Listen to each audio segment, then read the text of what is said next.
घना जंगल था।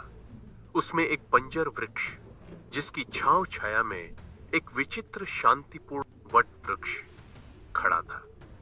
आसपास कोई नहीं, सिर्फ हवा की सरसराहट और दूर दूर तक फैली नीरवता। एक दिन अचानक उस वृक्ष के पास एक यात्री आया, थका हुआ, निराश, अपने जीवन के उत्तर खोजते हुए। उसने देखा कि वृक्ष के नीचे एक दरिद्र जोगी बैठा है, जिसकी आंखों में अनंत शांति थी, और उसने धीरे से कहा, तू डर मत। यात्री चौंका। उसे समझ नहीं आया कि किससे बात हो रही है। जोगी ने मुस्कुराकर कहा, मेरा नाम नहीं बताऊंगा अभी, पर मैं तेरे साथ हूं। उसके बाद जोगी उठकर चला गया, लेकिन यात्री के मन में सवाल उठ गए। यह कौन था? कौन है वह जो बिना बताए भी हर संकट में साथ रहता है? और इस प्रश्न के साथ हमारी कहानी शुरू होती है। स्वामी समर्थ महाराज का वास्तविक जन्म स्थान, परिवार परिचय आज भी पूरी तरह स्पष्ट नहीं है। कुछ ग्रंथ बताते हैं कि उन्होंने स्वयं कहा था कि वे उस वट वृक्ष से उत्पन्न हुए। अन्य कथाओं में कहा गया कि उनका नाम नृसिंह भान था और उनका संबंध आंध्र प्रदेश के कर्दली वन से था। बचपन से ही उनका रूप स्वभाव सामान्य नहीं था। उनकी उपस्थितियों में छुपा था एक दिव्य भाव, जो देखते देखते मन को झकझोर देता था। यह रहस्य घने होते गए क्योंकि उन्होंने अपने बारे में बेहद कम बात की। जब किसी शिष्य ने पूछा कि आप कहां से आए हैं, उन्होंने सरलता से कहा, मैं यहीं से हूं, तू डर नहीं। एक वट वृक्ष उक्ति ने इस रहस्य को और भी गहरा कर दिया। वट वृक्ष के नीचे मैंने जन्म लिया था।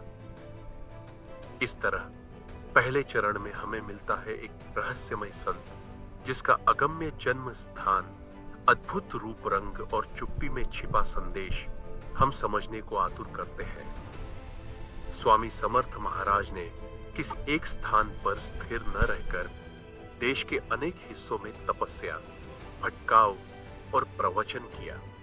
कहा जाता है कि उन्होंने हिमालय सहित चीन तिब्बत तक के क्षेत्र, पश्चिमी भारत के तीर्थ स्थान और दक्षिण के वनांचल तक यात्रा की। उनकी यह यात्रा सिर्फ भौगोलिक नहीं थी, बल्कि आध्यात्मिक थी, जहां उन्होंने दुखी, निराश, रोगी और पथभ्रष्ट लोगों में शांति, आशा और दिव्य शक्ति जगाई। अनेक चमत्कार उनसे जुड़े, आंखों की रोशनी लौटाना, रोग मुक्त करना, आकांक्षित तरीके से भोजन देना। और फिर एक दिन उनका ठिकाना बना अक्कलकोट, महाराष्ट्र में, जहां वे करीब 2 दशक तक रहे। वहां की मिट्टी, वहां की हवा, वहां के भक्त शिष्य उनके अनुभव की गवाही बने। 1856 के आसपास उन्होंने अक्कलकोट में अपनी मृत्यु पूर्व गतिविधियों की नींव रखी। वहां उन्होंने सामान्य बंदूकों से बहुत आगे का संदेश दिया, भय छोड़ने का, आत्मविश्वास जगाने का, ईश्वर संबंध की गहरी अनुभूति का। उनकी प्रसिद्ध वाणी थी, अर्थात डरना नहीं, मैं तेरे साथ हूं। उन्होंने जहां जहां प्रवचन दिए, वहां विनम्रता, सहजता, प्रेम और जीवन सत्य का संदेश दिया।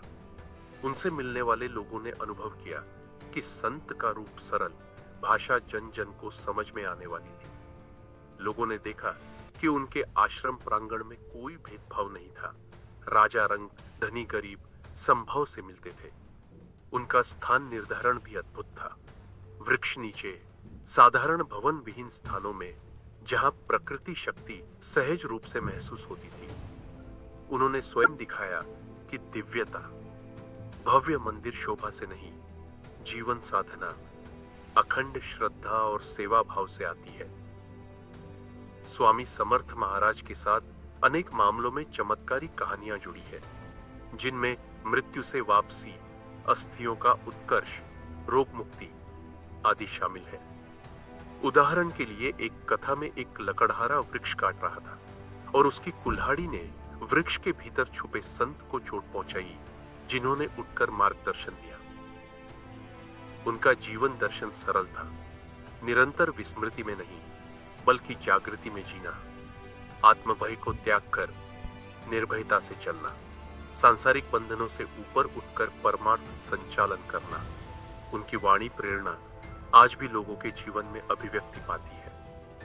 इन चमत्कारों ने उन्हें आम जनमानस की जिज्ञासा का केंद्र बना दिया। क्यों कोई इतनी शक्ति रखता हो और फिर भी नम्र रहे? उनकी शक्ति का स्रोत उनकी असहजता में न था, बल्कि उनकी अनहद करुणा भाव में था। 30 अप्रैल 1878 को स्वामी समर्थ महाराज ने अपनी देह त्यागी, जिसे महासमाधि कहा गया। उनके शिष्यों भक्तों ने देखा कि शारीरिक रूप से समाप्त होने के बाद भी उनकी उपस्थिति शक्ति बनी रही। आज भी अक्कलकोट का पवित्र स्थल उनके नाम से जुड़ा है, जहां लाखों भक्त दर्शन सेवा के लिए आते हैं। पर ध्यान दें, यह समाप्ति नहीं थी। उन्होंने स्वयं कहा था, मैं गया नहीं, मैं अभी भी हूं। इस वाणी ने उनकी निरंतर उपस्थिति के विश्वास को स्थापित किया। संक्षिप्त में कहें तो उनकी समाधि के बाद भी उनके भक्त अनुभव करते हैं कि वे मार्गदर्शन दे रहे हैं। आज जब आप इस कहानी को सुनते हैं तो यह केवल एक भूतपूर्व काल की कथा नहीं है, यह एक जीवन पथ, एक प्रेरणा है। स्वामी समर्थ महाराज ने हमें दिखाया कि जब व्यक्ति ईमानदारी, करुणा और समर्पण से जीता है तो उसकी शक्ति पहचान से परे हो जाती है।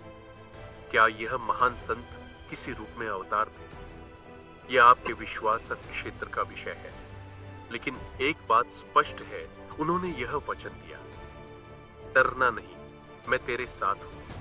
और यही सरल परंतु गहरा संदेश आज भी अनगिनत लोगों के जीवन में उजली किरण बनकर चमकता है।